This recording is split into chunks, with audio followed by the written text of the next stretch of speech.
Hey, I'm going to go through some of the basics of a rubric fairly quickly here, just to give you the basics and the lowdown. And then you'll see in this page that you're looking, there'll be some other resources that you can explore as well.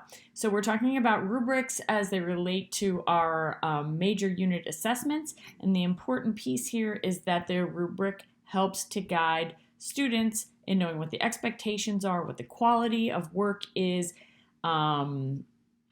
and is a center point for students to be able to do different iterations of whatever it is that they're working on, because they can use the rubric to give them feedback.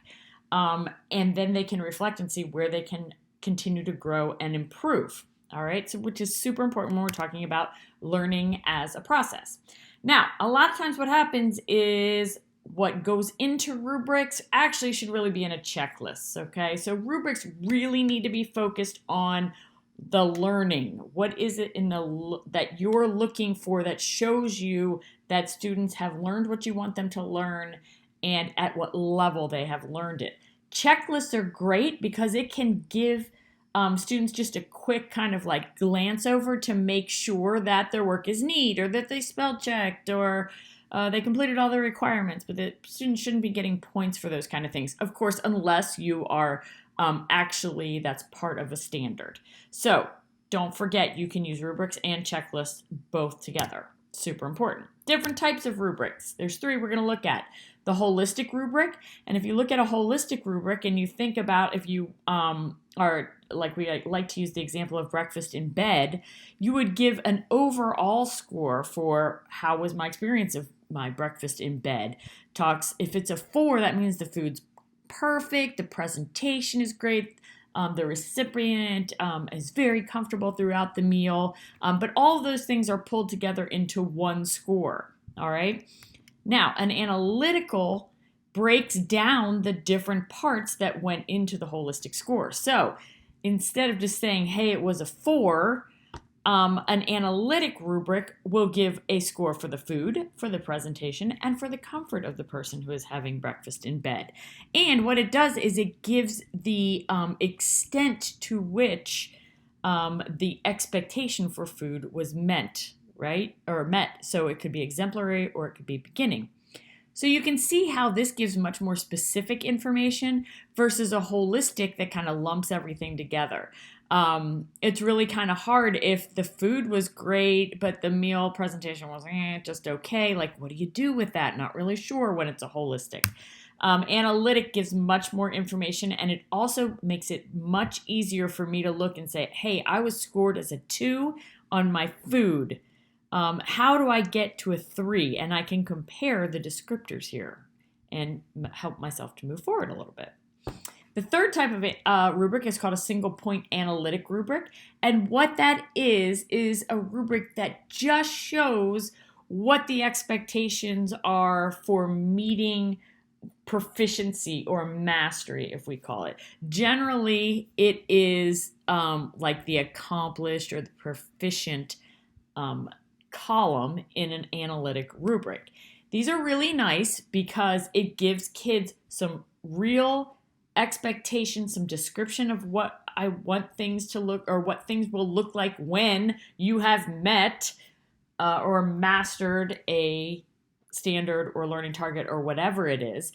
But it's not as overwhelming. Sometimes analytic rubrics can be real overwhelming.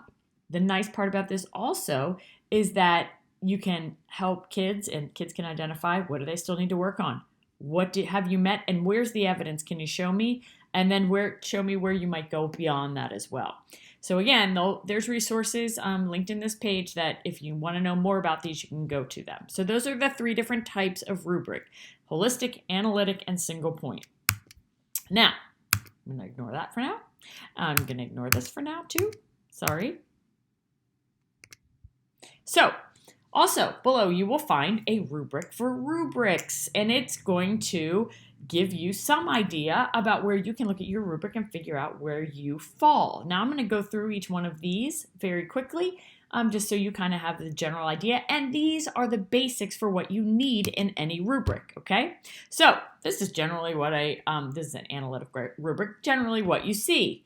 And we're just going to use this one as an example. Don't worry about what's on it. I'm just going to show you where different things are. So the standards or the criteria that I want to measure for the grade, or that I want students to master, whatever it is, are on this left-hand side. And then we look at the descriptors. And what we see is if this is a criteria, I have descriptors that go across from beginning all the way up to really getting it or advanced in this case. And those things that I was just mentioning, beginning, advanced, those are called performance levels, and they go at the top. So we define what the criteria looks like in each one of these performance levels, okay? So let's talk a little bit about the standards and criteria. It really works best if you can keep these focused on the learning, not on the task, okay? It's the biggest mistake that we see is when we are worried about, not about what the learning is, but more about the different, like, is it neat?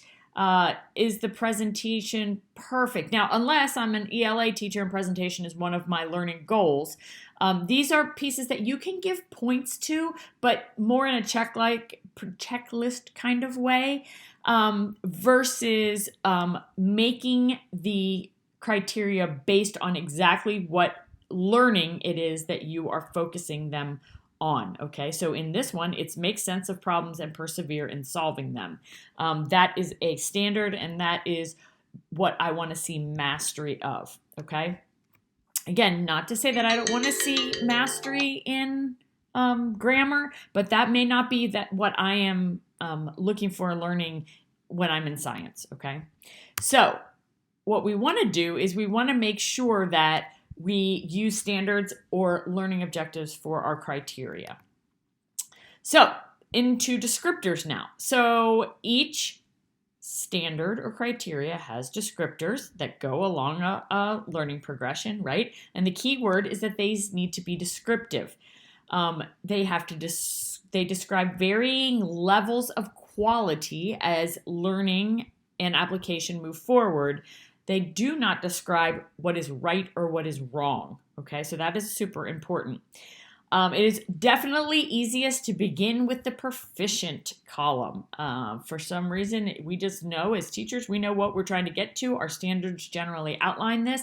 But then when we move either forward to go to advanced, what does it look like if they're beyond proficient and they are extending? And then what does it look like as they're developing or when they're just maybe emerging? So the key here is to make your descriptors things that you can observe and find evidence of in students' works and performances. And you want the descriptors to be parallel. So it's not like you have some criteria here, but then you don't address it here. So performance levels, they're the things in the top: emerging, developing, proficient, advanced. There are many different ways that you can label these top pieces. There is a link that gives you some ideas in this page as well. We just want them to be clear and we want them to be consistent so students understand what they mean and what they're shooting for, okay? So here's just some examples of what people have used in the past. Everybody kind of has their own different style when it comes to this. I've seen people use emojis as well. But anyway, you figure out what works best for you, for your subject, and for the standards that you're using as well. So that's it for now. Just a quick outline of the basics of rubrics, and check out the resources as they're found at the bottom of this page.